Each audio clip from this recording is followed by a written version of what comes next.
Good morning and welcome to the 8th Annual G2E Asia. It is a pleasure for me to be here. My first G2E, my first trip to Macau, already quite impressed with the buzz in Macau, the size, the sophistication, the humidity. There's a lot to be impressed about. So I'm very much enjoying my experience here. One of the things that stands out in the Macau market is, as I mentioned, the sophistication, the diversity of this market, looking at the investment in non-gaming activities. We're seeing that particularly on the Cotai side. I came to this job from the United States travel industry and certainly appreciate the need for a diverse offering and the benefits of having multiple opportunities for your customers. It's a pleasure to see that here in Macau. And when we look at who can talk about that, who we can learn from, something I'm certainly interested in doing at this year's G2E, there's one person that we can all learn from, in Ms. Pansy Ho, who is an expert in the diversification and the non-gaming business opportunities. As Managing Director of Shuntak Holdings, as well as co-chairperson of MGM China Holdings, an expert in this space, and I think someone that many of you today are here excited to learn from. So please allow me to introduce Ms. Pansy Ho.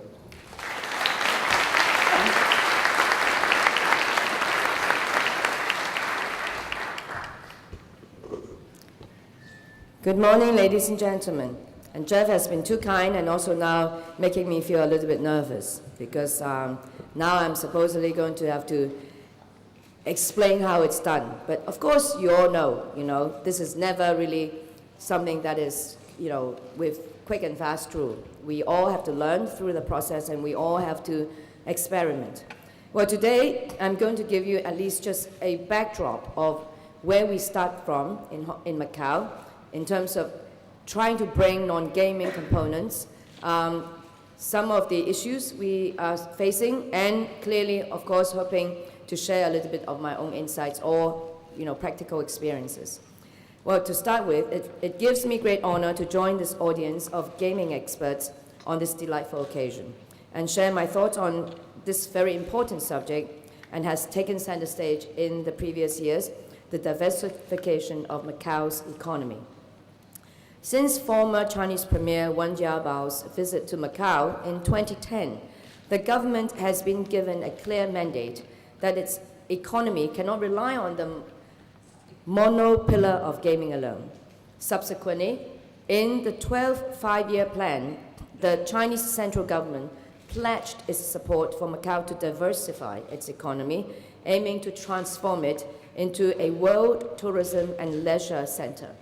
In more solid terms, Macau is expected to transform from a largely gaming city into a more family and business travel destination. Economic diversification has since become the buzzword, and it became the underlying consideration influencing fiscal policies, urban planning, and a substantial portion of investment decisions by gaming operators. In fact, the purpose of liberalization of gaming back in 2002 clearly states that Macau should regard gaming as a means to an end. The opening up of the market was aimed to build financial stability, introduce international standard management and expertise, and create the necessary conditions to nurture Macau's own competitive advantage. The government foresaw the importance to have a distinct positioning of its own.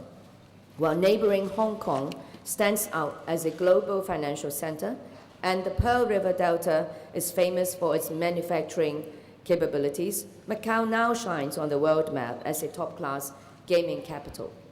But is that enough?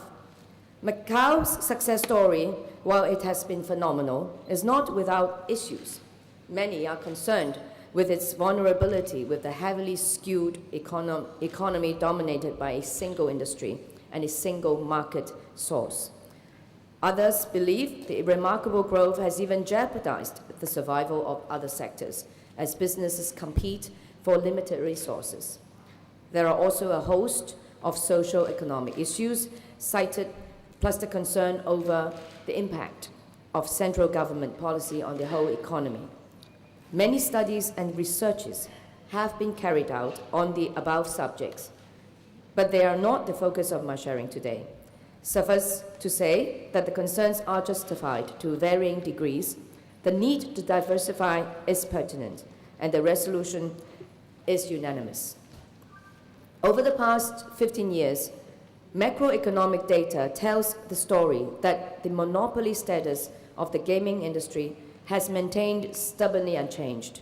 Close to a quarter of Macau labor force is directly employed by the gaming sector, while tax revenue from gaming hovers around 80%. However, it must not be undermined that there has been real growth in terms of employment in many sectors compared with where we stand and started.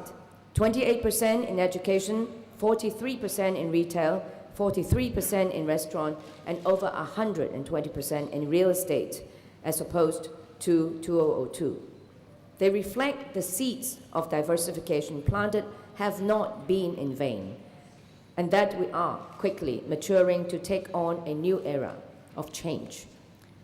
Year in and out, Macau government is working relentlessly to drive diversification initiatives as well. MGTO, the Macau Government Tourist Office, is aggressively marketing overseas to expand our client base and enriching Macau's local offerings, such as the Grand Prix, the Fireworks Festival, shopping festivals, and a host of other promotions. IPIM supports Macau businesses with extensive trade missions, business matching services, and incubation programs for new business setups. On a more macro scale, the bold and defining cooperation with Hangzhou, which is an island that is neighboring us, is of paramount importance as it offers a long-term solution to Macau's land shortage and provides the condition to develop non-gaming elements that make the concept of multiple destination itinerary possible. The casinos are an integral driver of diversification, and it's more than just paying lip service. It has often been dismissed that gaming operators do not like investing in diversification, and the only